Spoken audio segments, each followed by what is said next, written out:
You wouldn't believe the kind of day this was.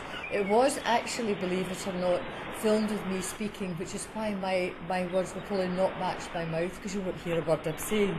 The wind was absolutely belting my hair, absolutely everywhere.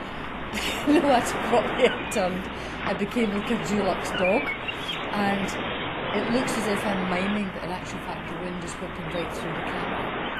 It was a freezing cold day up the deck.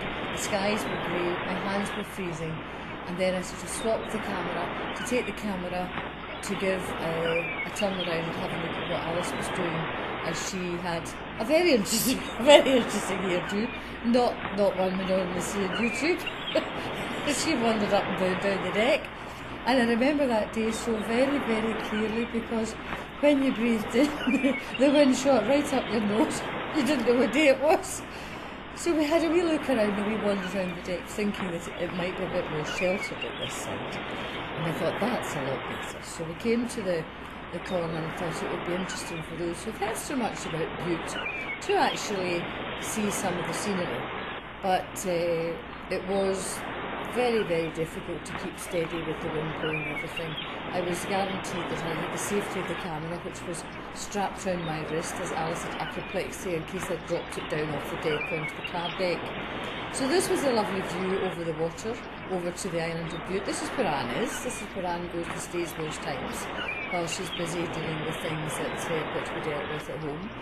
And it's a lovely ferry ride on a sunny day. Not so hot, a cloudy, windy day, but you can't choose the weather. So I stood up there as captain of the ship, absolutely frozen. Put my hands in my pockets and decided to have a little walk down the side of the ship there. But there was nowhere where you could get away from the wind.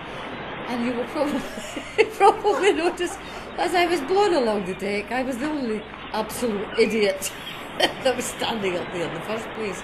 Everybody else was sitting down having a warm cup of tea because they're sensible and I'm not. But it was nice. Made me look like a Dulux dog, so I think I'll go and get a number 2 cut, and that way I won't have a hair problem going over to Bute.